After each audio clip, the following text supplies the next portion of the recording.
dua kunci ini, komitmen pimpinan dan komitmen pegawai, merupakan kunci yang pertama yang menjadi roda untuk menggerakkan pembangunan zona integritas di tingkat unit kerja. Ini yang harus dicapai pertama kali di dalam kita melakukan pembangunan zona integritas. Setelah komitmen pimpinan dan komitmen pegawai kita dapatkan, yang selanjutnya adalah dengan menciptakan kemudahan-kemudahan di dalam melakukan pelayanan kepada publik. Bagaimana kita membentuk suatu kemudahan di dalam pelayanan yang kita berikan agar para pengguna pelayanan menjadi puas, menjadi merasa dimudahkan, dan layanan yang mereka terima sesuai dengan harapan, bahkan melebihi harapan mereka. Nah, kemudahan-kemudahan itu telah dicontohkan saat ini di negara kita, misalnya dengan munculnya beberapa mal-mal pelayanan publik seperti di Surabaya, di Bogor, di Batam, di Banyumas, Jakarta, dan beberapa kota lainnya di Indonesia. Di mana di mal-mal tersebut suatu pelayanan dapat terintegrasi sehingga orang dimudahkan di dalam melakukan urusannya untuk menerima pelayanan publik.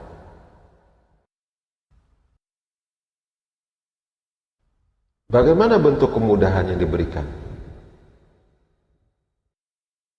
Misalnya untuk layanan-layanan yang spesifik, seperti Batan misalnya, atau di pusat saya sendiri, di Pusat Teknologi Limbah Radioaktif, yang layanannya sifatnya sangat spesifik.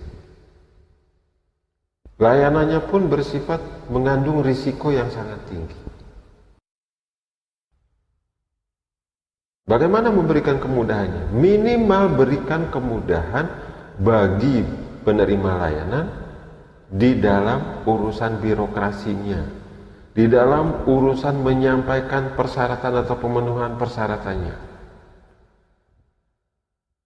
Nah, salah satu kemudahan yang telah diterobos oleh PT LR melalui inovasinya dengan membangun website Elira, sehingga para pengguna layanan yang akan melimbahkan zat radioaktifnya ke PT LR itu bisa menyampaikan persyaratannya melalui website tersebut.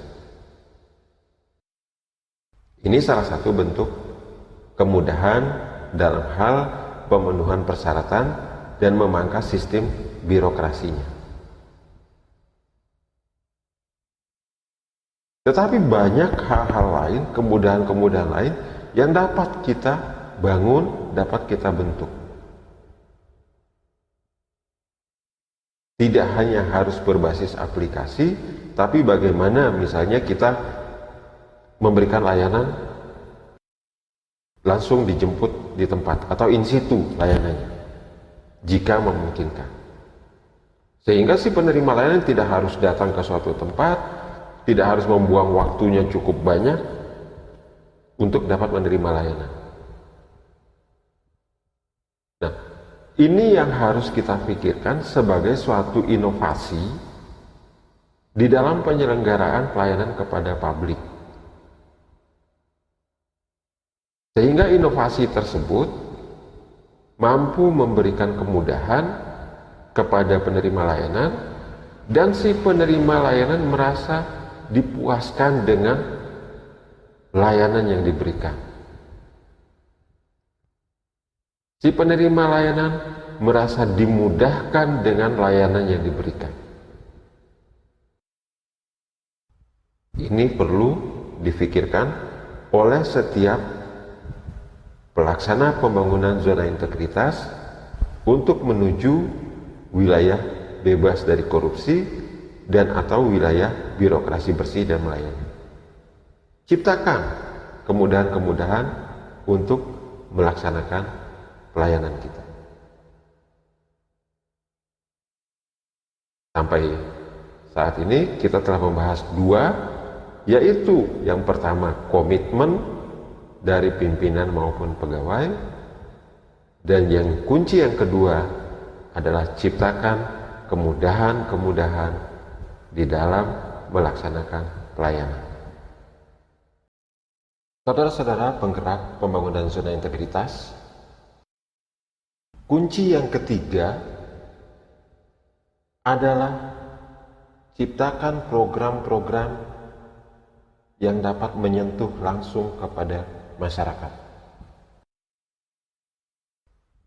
Nah, ini yang biasanya sering terjadi semacam penolakan dari unit kerja yang mengatakan bahwa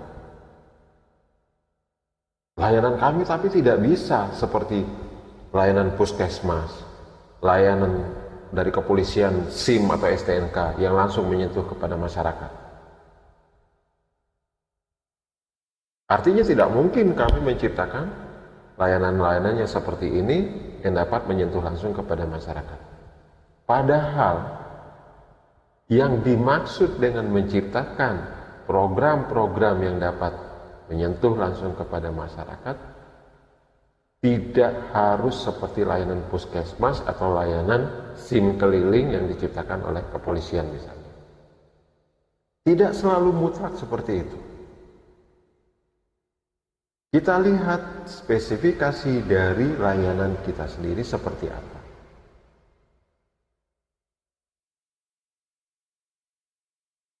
Tetapi intinya adalah bagaimana kita membuat program-program sehingga masyarakat mengetahui keberadaan kita. Sehingga masyarakat mengetahui keberadaan layanan publik yang kita lakukan. Minimal itu yang perlu kita ciptakan. Libatkan masyarakat di dalam melakukan penilaian terhadap layanan yang kita berikan. Buat program-program yang bisa kita dan masyarakat berbaur, saling menilai di situ, dan masyarakat di sekitar kita merasa bahwa mereka dilibatkan di dalam kegiatan pelayanan publik yang kita lakukan. Contohnya, di dalam penyusunan standar pelayanan misalnya, coba kita libatkan adanya unsur masyarakat, tidak hanya dari dunia usaha, tidak hanya dari akademisi, tetapi ada tokoh masyarakat juga yang dilibatkan ketika kita menyusun standar pelayanan. Artinya di sini masyarakat kita libatkan.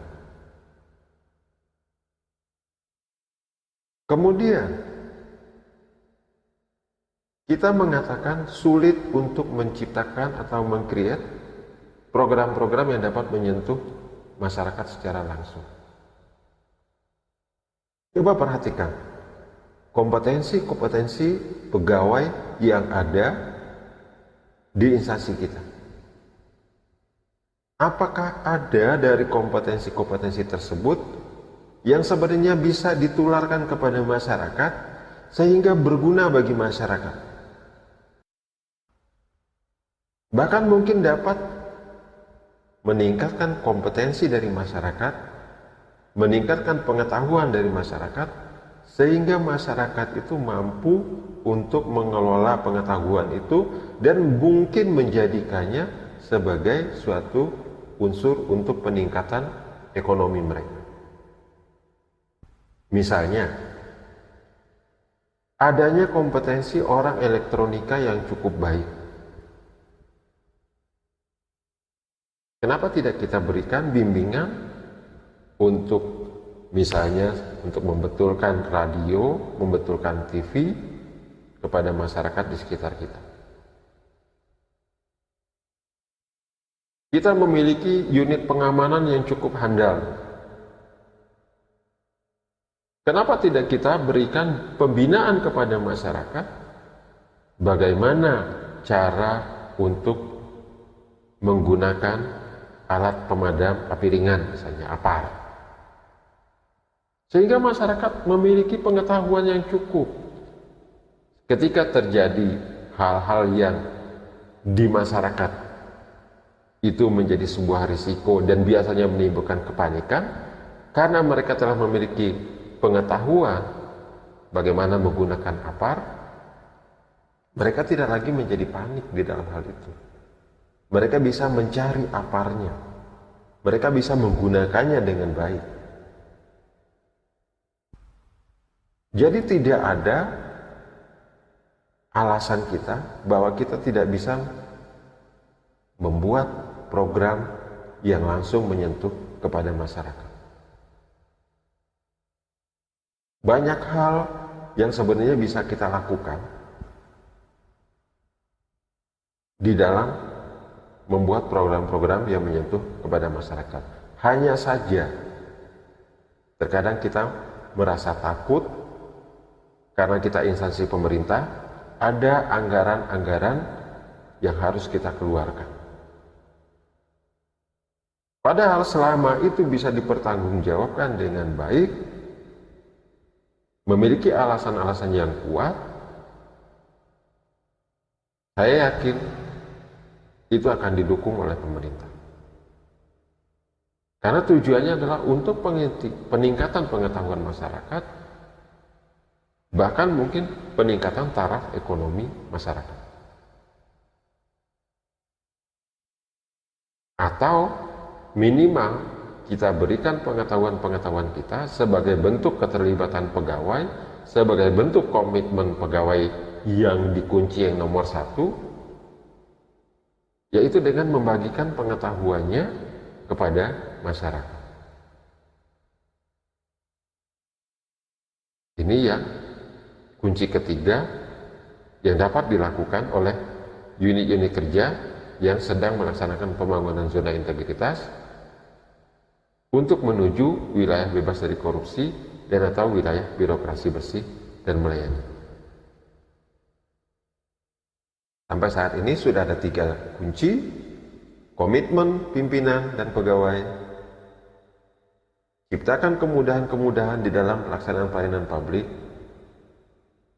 dan yang ketiga, ciptakan program-program yang dapat menyentuh langsung kepada masyarakat.